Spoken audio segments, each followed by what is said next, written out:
حنبلی مسلک تھے. امام احمد ابن حنبل کے مذہب پر آپ تھے. مذہبی اعتبار سے آپ حنبلی سنی حنبلی تھے. اس بات کو اچھی طرح یاد رکھیں. آپ جو ہے وہ علماء میں سے ہیں جو مقلدین تھے. جو اماموں کے مقلدین رہے ہیں ان میں غوث پاک کا نام بھی, اور کیوں نہ رہے. تمام مشائخین کا یہ معمول رہا کہ وہ مقلد ہی رہے, یا تو امام اعظم کے, یا تو امام مالک کے, امام احمد بن حنبل کے. غوث پاک رضی اللہ تعالی عنہ امام احمد بن حنبل رضی اللہ مولا تبارک و تعالی عنہ کے مذہب کو فالو کرنے والے تھے. لیکن آپ کا علمی لیول یہ تھا کہ آپ جب بھی فتویٰ دیتے تو چاروں مذہب کے اعتبار سے فتویٰ دیتے تھے. یعنی آپ کی تحقیق اتنی تھی کہ اگر آپ مذہب حنفی میں کوئی سوال کرتا تو آپ اس کے مطابق اس کی تحقیق میں جواب دیتے. امام اعظم کی تحقیق, وہ علم اللہ نے آپ کو عطا فرمایا تھا. چار مذہب یہ برحق ہے, اپنی جگہ صحیح ہے, اور چاروں کا راستہ اللہ رسول تک ملتا ہے, ان کی تعلیمات سے ملتا ہے.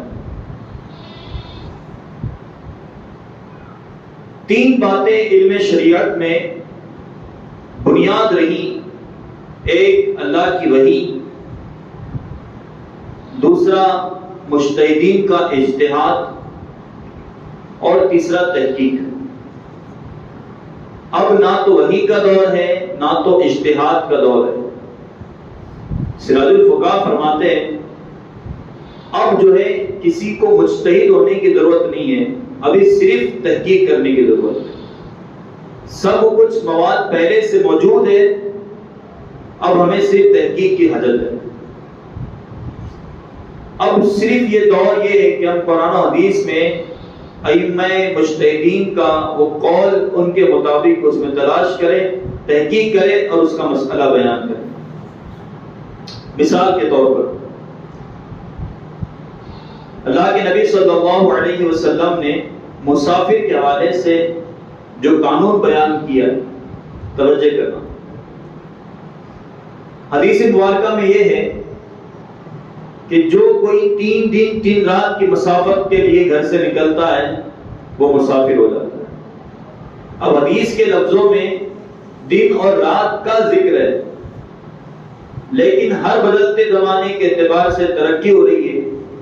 اب ہم وہ اس زمانے کے 3 دن 3 راتوں کا سفر اگر آج کے وقت میں دیکھیں تو ہم 1-2 گھنٹے کے اندر اس کو پار کر سکتے ہیں.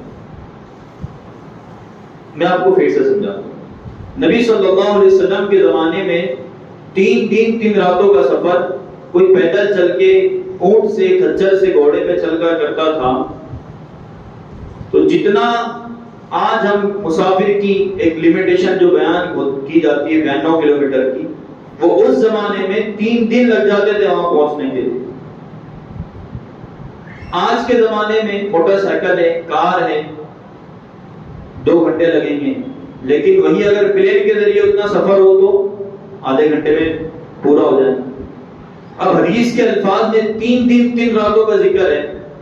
اب یہاں علماء مجتہدین ائمہ اربعہ کا سب سے بڑا رول ہے کہ انہوں نے تحقیق کی اور اس کے مطابق قرآن حدیث کی روشنی میں انہوں نے تحقیق کر کے اس بات کو امت کے سامنے پیش کیا کہ 3 دن 3 راتوں سے مراد یہاں پر دن اور رات کو ملانا نہیں ہے. یہاں پر اس مسئلے کو اس طرح نکالا آپ نے کہ آپ نے جو ہے اس کلومیٹر کی رینج کو بیان کر دیا. یعنی اتنے کلومیٹر, چاہے وہ پھر بس سے جائے, پیدل جائے, پلین کے ذریعے جائے, چاہے جتنا وقت اس کو لگے, 2 گھنٹہ لگے, 3 دن لگے, آدھا گھنٹہ لگے, اگر کوئی 92 کلومیٹر جا رہا ہے تو مسافر ہے. امام شافعی کے نزدیک 1 دن 1 رات کا کوئی سفر کرتا ہو تو وہ مسافر ہے. اب یہاں ایک حدیث کے ذریعے کتنے قول نکل کر کے آ رہے ہیں؟ 1 سے زیادہ. اسی کو کہتے ہیں تقلید کرنا. اگر ہم اس حدیث کو بغیر تقلید کریں کہ کسی ایسے ہی حدیث کو مان لیں تو 3 رات کا سفر تو ویسے بھی کوئی کرتا ہی نہیں. اگر حج کے لیے بھی کوئی جاتا ہے تو 4 گھنٹے میں پہنچ جاتا ہے. تو مسافر کب بنے گا؟ زندگی بھر نہیں بنے گا. اب یہ علماء کا ہم پر بڑا احسان ہوا، ائمہ اربع کا، امام اعظم امام مالک کا، امام احمد بن حنبل کا، امام شافعی کا، یہ 4 مذہب اپنے اپنے اعتبار سے قرآن و حدیث کی روشنی میں جو تحقیق کر کے دلیل انہوں نے جو پیش کی، یہ سب محققین نہیں تھے، صرف یہ مجتہدین تھے. علماء فرماتے مجتہدین کا درجہ وہ ہوتا ہے کہ ان کو یہ حق ہوتا ہے کہ کسی کو کافر کہہ سکتے، ان کو یہ حق ہوتا ہے کہ وہ کسی کو ایک حوالے سے کفر ڈکلیئر کر سکتے ہیں. اس کے بعد کسی کو یہ حق نہیں ہے کہ وہ کسی کو کافر قرار دے. بذات خود اپنی ذات میں ایک بڑی علماء کی موجودگی میں اس بات کو ثابت کرنا ہونا کہ ایک کفر ہے. ایک بڑی طویل جو ہے گفتگو ہے، ایک چھوٹا سا اشارہ میں نے آپ کے سامنے دیا، جو کہ ہم یہاں پر جمع ہوتے علم حاصل ہی کرنے کے لیے. آگے چل کر سیدنا غوث پاک رضی اللہ تعالی عنہ کے حوالے سے کچھ بات عرض کرنی ہے، اس لیے میں نے تھوڑے اشارات آپ کے سامنے پیش کر دیے. تو آپ جو ہے امام احمد ابن حنبل کے مذہب کو فالو کرنے والے تھے. ہم سب کون ہیں؟ حنفی سنی ہے، حنفی سنی ہے. امام اعظم ابو حنیفہ رحمۃ اللہ تعالی علیہ کو ماننے والے. ہم مانتے سب کو ہے لیکن مانتے کسی ایک کی ہے نا. سب کو ماننا لیکن کسی ایک کی ماننا، یعنی بات کسی ایک کی مانی جائے گی، ذات سب کو مانی جائے گی. تو سبھی امام ہمارے امام ہیں، اماموں کا درجہ امام کا لیول، لیکن فالو کرنے میں، ان کو ان کی تقلید کرنے میں اگر ہم ایک بیک وقت 4 لوگوں کی بات سنیں گے تو کنفیوز ہو جائیں گے، ادھر جانا کہ ادھر جانا، یہ کروں گا کہ یہ کروں گا. جیسا کہ آج کے وقت میں چھوٹی چھوٹی باتوں کو لے کر کے امت میں ایک بڑا زبردست کنفیوژن پیدا ہو گیا ہے. وہ کسی محفل میں شریک ہوتا ہے تو فلاں ممبر سے بات الگ ہوتی ہے، دوسری محفل میں شریک ہوتا ہے تو فلاں ممبر سے بات الگ ہوتی ہے. تو اس کا مائنڈ کنفیوز ہوتا ہے کہ میں کس کی مانوں. یاد رکھیں اللہ نے ہمیں عقل سلیم عطا کی ہے. اگر ہم ہر بندے کی بات کو مان کر کے کنفیوز ہوں گے تو ہم اپنی دماغ کا استعمال کب کریں گے؟ ہمیں جو اللہ نے عقل سلیم عطا کی ہم اس کے حوالے سے زور کب دیں گے؟ تو یہ 4 ائمہ کرام اپنی جگہ برحق ہے. امام اعظم کے بعد آپ کے شاگردوں ہی کی نسبت سے تینوں ائمہ دنیا میں ظاہر ہوئے اللہ کی توفیق سے. انہوں نے علم بانٹا قرآن و حدیث کا. غوث پاک رضی اللہ تعالی عنہ کا زمانہ بھی جسٹ انہی کے بعد کا ہے. آپ تبع تابعین کے جو ہے شامل کیے جاتے ہیں. تبع تابعین کا زمانہ آپ نے پایا ہے. آپ کے والد بڑے نیک، بڑے صالح، اپنے وقت کے ولی تھے. وہ بڑا مشہور واقعہ آپ نے سن رکھا ہوگا، سیب والا. آپ دریا سے گزر رہے تھے، کنارے سے ایک سیب بہتا ہوا آپ نے دیکھا، اس کو کھا لیا. بھوک لگی تھی تو کھا لیا. پھر خیال آیا کہ میں نے تو بغیر اجازت کے کھا لیا ہے، مجھے اجازت دینی چاہیے تھی، لیکن اب اس کا مجھے خمیازہ بھگتنا چاہیے.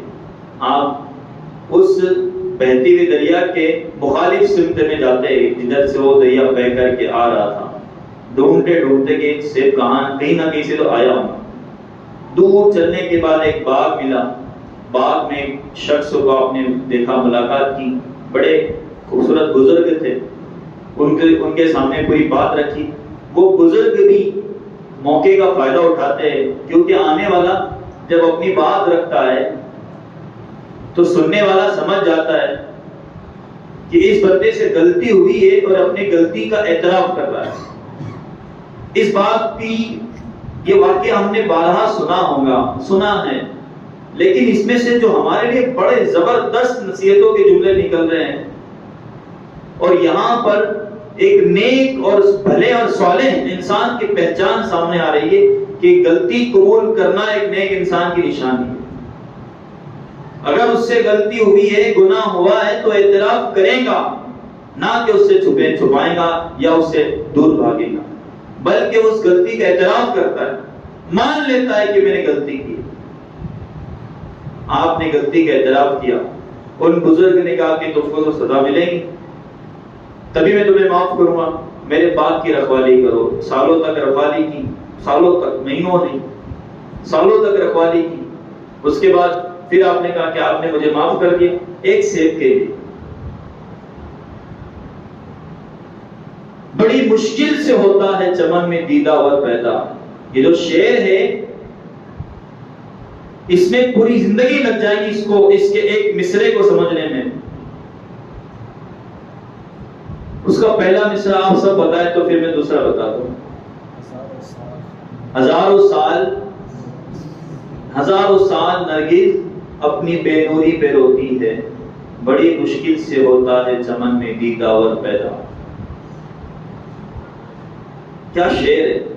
اس کے دونوں مصرے سمجھنے کے لیے زندگی لگ جائے گی. یعنی جب انسان خود اپنے آپ کو زندگی کے ان اتار چڑھاؤ کے آگ میں لگائے گا، جھلسائے گا، تب جا کر کے اس کو پتا چلے گا کہ اس شعر کا کیا مطلب ہے.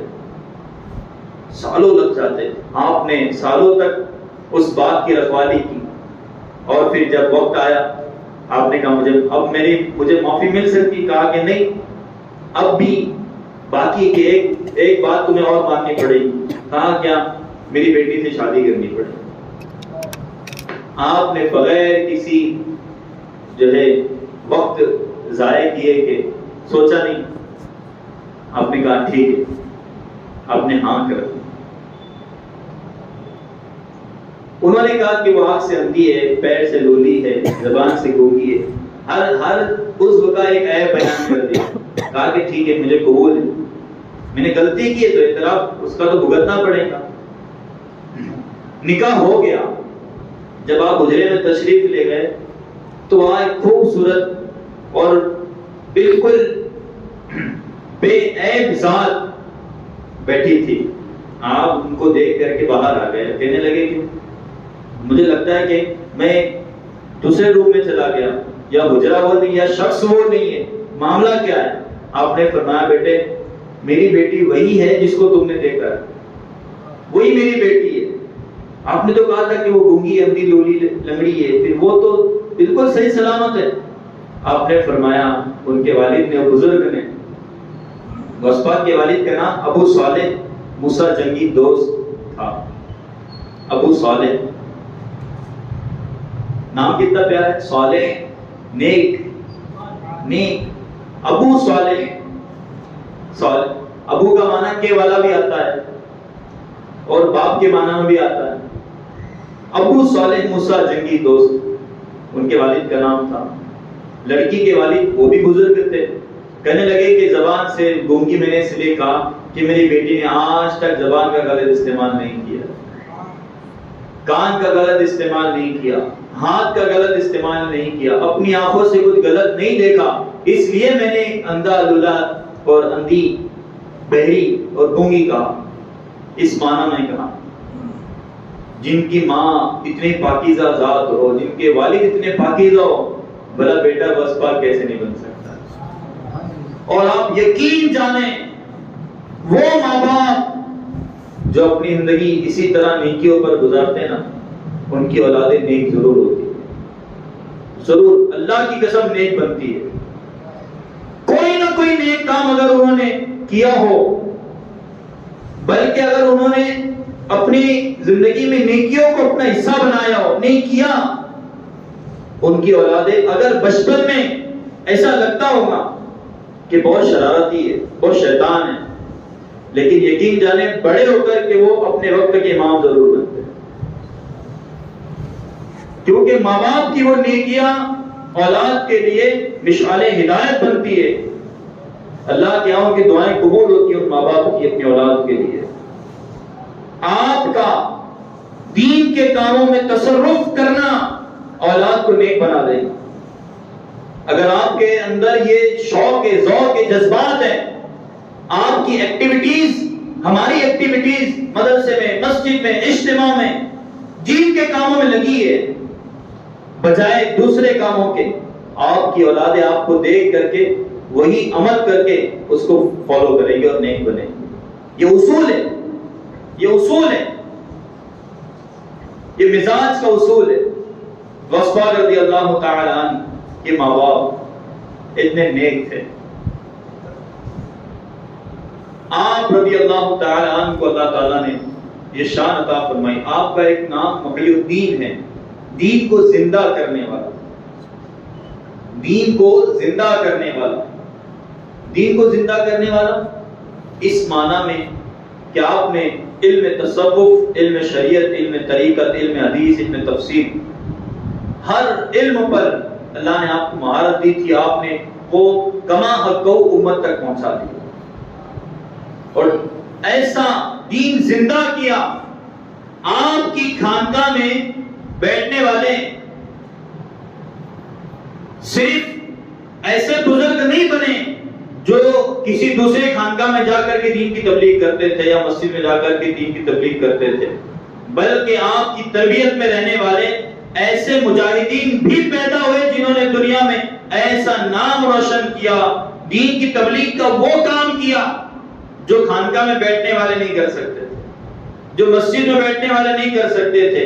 آپ کی تربیت میں پڑھنے والا ایک جوان بغداد سے نکلا، فلسطین پہنچا، بیت المقدس کو فتح کر دیا۔ دنیا ان کو سلطان صلاح الدین ایوبی کہتی ہے، وہ میرے غوث کے شاگرد تھے، غوث پاک کی خانقاہ میں پڑھنے والے تھے۔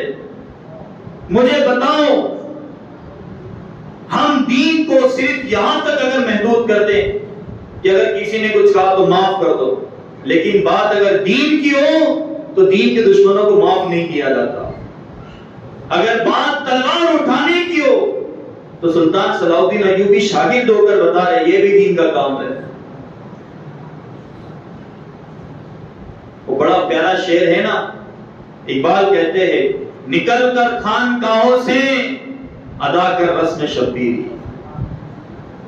اب وہ وقت نہیں ہے کہ ہم خانقاہوں میں بیٹھ کر کے دین کی تبلیغ کریں، اب وہ وقت بھی ہے، ایسے جوانوں کی ضرورت بھی ہے کہ وہ خانقاہ سے نکلے، خانقاہ سے نکلے۔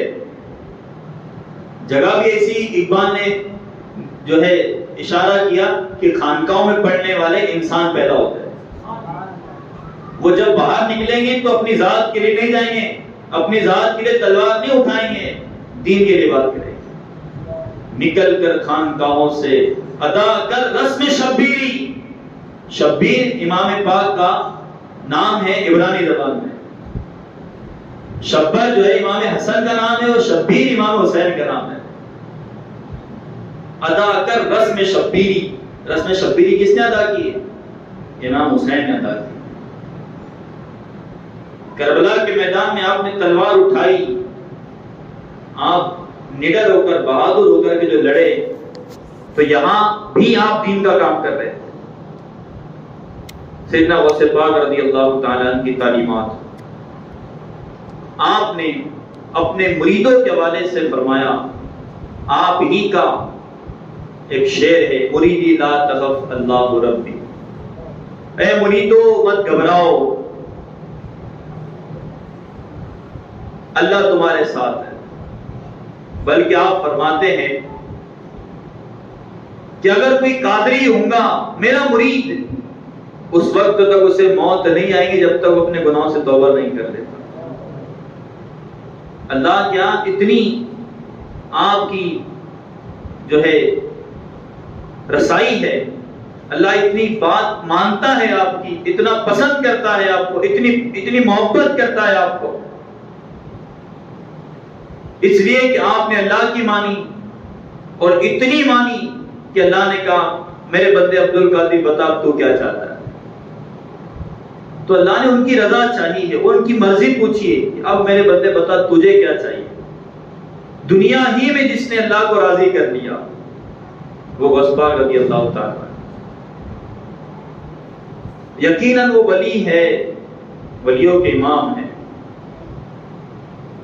آپ فرماتے ہیں سچ کے داعی بنو، سچ کی راہ کے مسافر بنو، سچ تمہیں حق تک پہنچا دے گا۔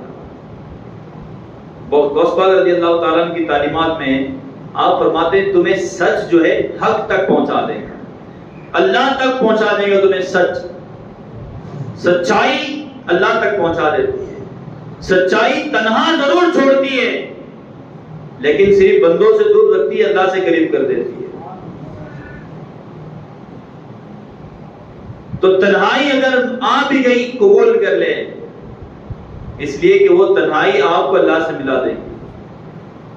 سچائی، جھوٹ سے پرہیز کرے، حتی الامکان جھوٹ سے بچے، اپنی ذات کے لیے، دین کے لیے کبھی جھوٹ نہ کرے۔ جھوٹ ہمارے لیے ایک ایسا ناسور ہے، ہماری نیکیوں میں کمی پیدا کر دیتا ہے، جلا دیتا ہے نیکیوں کو۔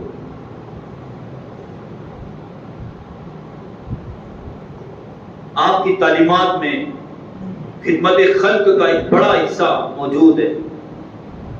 آپ نے قوالوں کو ہدایت دی ہے، وہ قوال جو اس زمانے کے عجیب طریقے سے جو ہے کلام کو پڑھتے تھے اپنے شوق کے لیے، اپنی جو ہے اپنا پروپیگنڈا کرنے کے لیے، اپنا فیم پانے کے لیے، فیمس ہونے کے لیے، ان کا تعلق جو ہے اس سما سے نہیں تھا جو سمیع و بصیر سے تعلق جوڑنے والی تھی۔ بہجت الاسرار میں ایک باب سما کے حوالے سے شیخ نے بیان کیا۔ آپ نے فرمایا سما وہ ہے جو قربت الہی کا ذریعہ ہے، لیکن وہ سما، آپ نے لفظ سما کو اللہ کے نام کے ساتھ بیان کیا کہ یہ سما سمیع سے بنا ہے، یعنی اللہ اس کی سنتا ہے اور اللہ اس کو ایسا سناتا ہے کہ اس کے کان وہاں تک سن لیتے ہیں کیونکہ اللہ اس کو سناتا ہے۔ وہ سما ہے، وہ سما ہے کہ اللہ اس کو سنواتا ہے۔